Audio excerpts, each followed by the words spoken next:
If you fuck me, then fuck you. And that's the way I like it. Yeah, that's the way I like it.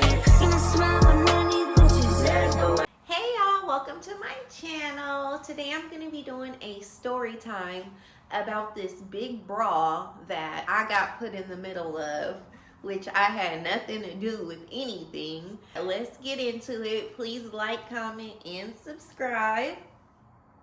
Please subscribe. Thank you, thank you. Okay, y'all, let's take it back. You know, all my stories is let's take it back, because let me tell you something. I don't do none of the stuff that I used to do, okay? This is a long, long time ago. Okay, so I need to introduce this girl who I'm talking about. She was in another story time. I just can't remember what her name was.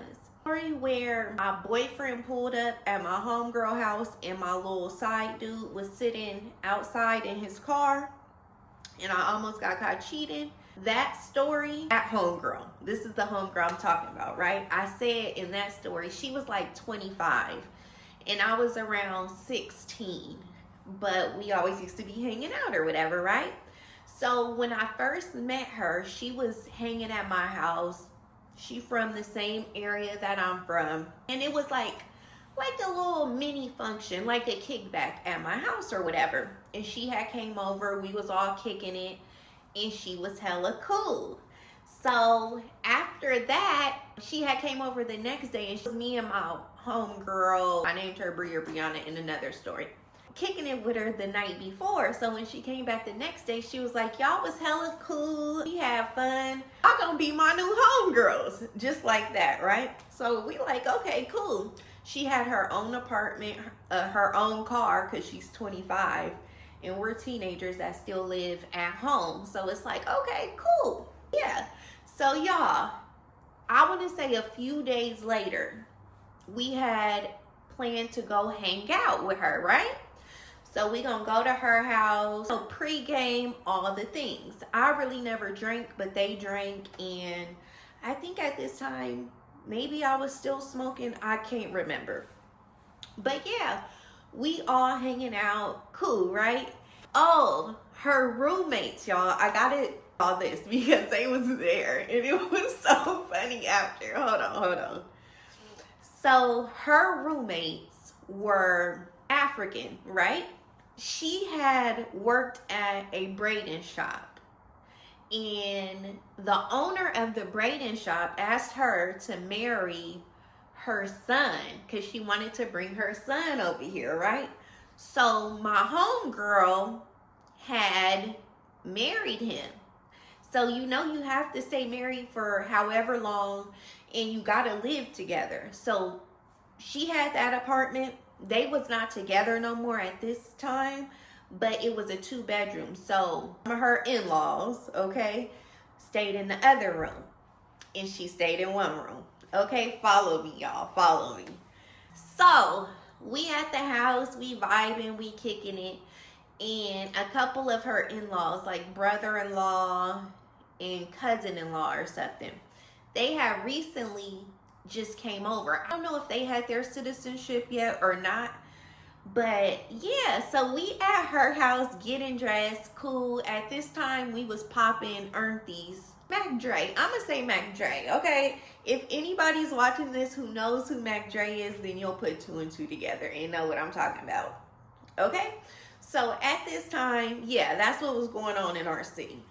So we about to turn up. We about to get in traffic and go pull up on some people and function, because literally that's all we did. And it was always a function somewhere, okay? So that's it, right? So we at her house chilling, smoking, vibing, getting dressed, all the things. She gets a phone call, y'all. And we're listening, and she like, what? What happened? Whoopty whoopty whoop. Like, kind of going off, right? So we could tell that something is wrong.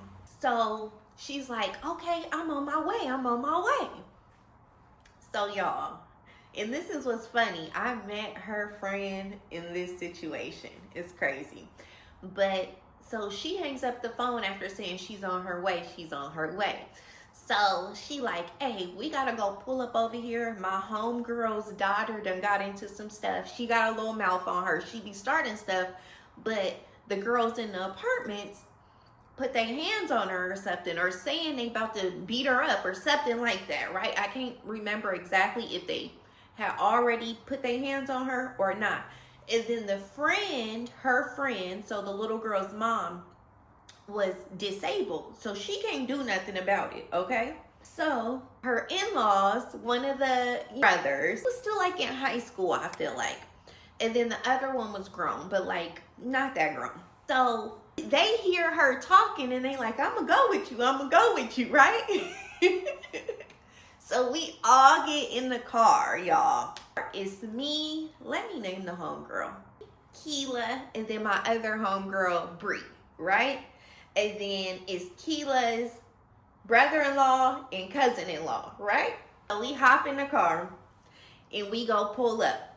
While we're driving over there, she telling us, this one of my best friend's daughters, but she always be getting into it with people. She got a mouth on her. And the little girl was still very young. Like, she was a little girl. She couldn't have been no more than like 10. She was like a bigger 10-year-old, but she still was a child. So I'm not sure how or what was going on to where anybody could get into it with her. Or if she got into it with another kid and then grown people got involved, y'all, I don't know.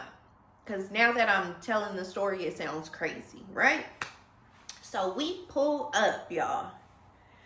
We pull up and we hop out the car. It's hella people outside arguing. Hella girls, big girls too, actually.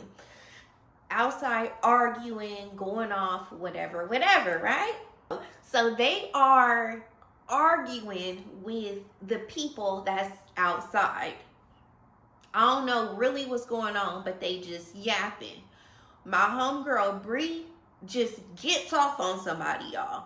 Just gets off. So nobody was even fighting. I'm sure maybe it could have been resolved with talking, but once somebody swings, it's over. And when I say it probably was like 4 of them out there, yeah, about 4 of them out there. So Bree gets off on somebody. Once they start fighting, you just follow suit. You feel me? It's enough. It could be one-on-ones, basically, almost, right?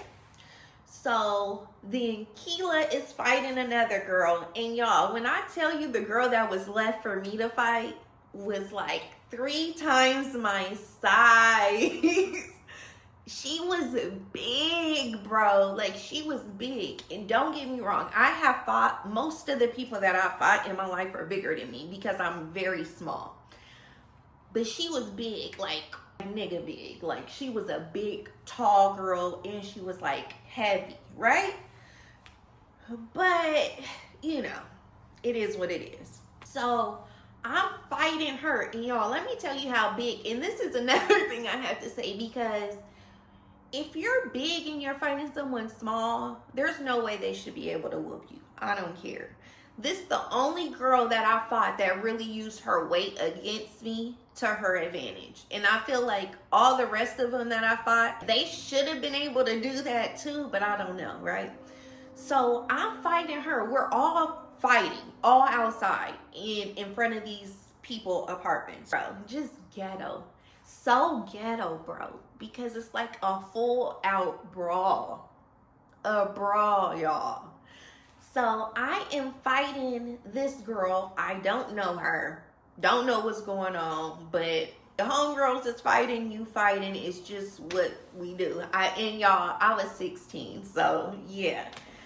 So I'm fighting this big old girl, y'all. So I keep running up and I keep like getting off, right? I could run up and be like, boop, boop, boop. When I tell you this girl was so big, she would grab my arms, bro, and she would swing me. I never had been slung before this. And I'm telling you, I have fought big people before, but literally swing my little butt, right?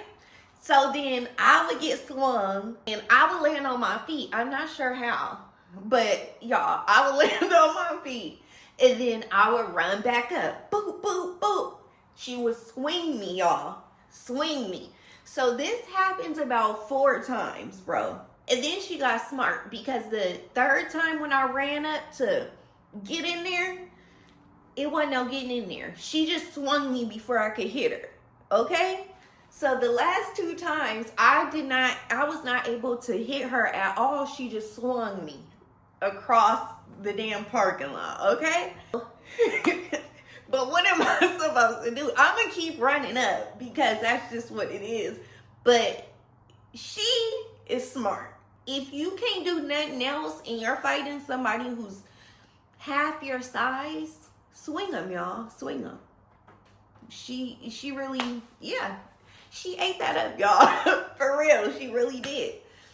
So the 4th time that she swung me, the big homie, and this is so bad, the big homie hit her, right? So I don't know where he was at, but he must have saw like, oh, she keep getting swung across the parking lot. So he just, boop, hit her 1 time.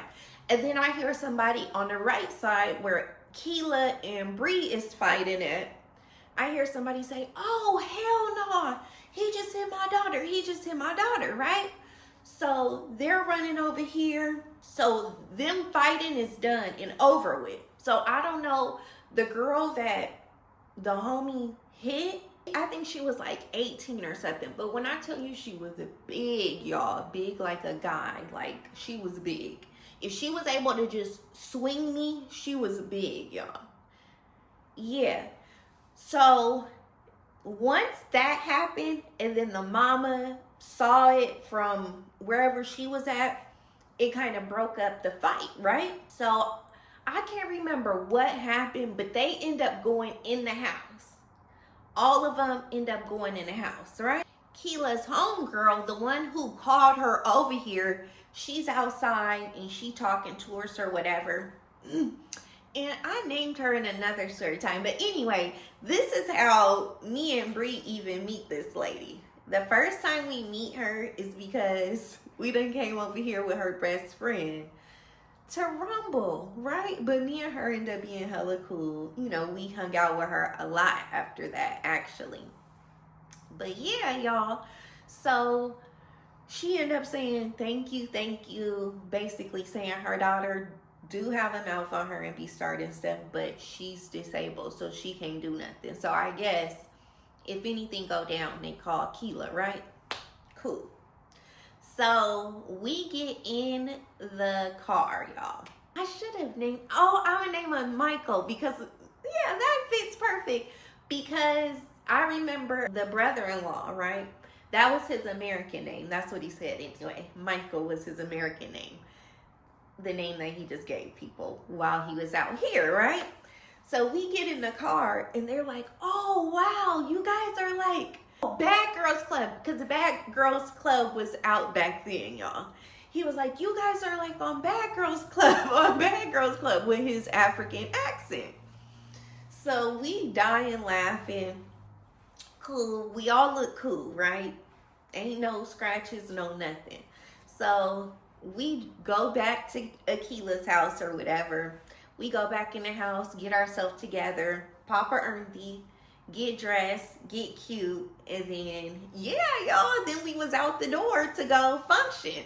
Like, that was our plan anyway, but we had to go on a little detour because, y'all, that is ridiculous, ain't it? I be thinking like, bro, stuff just be ridiculous in ghetto.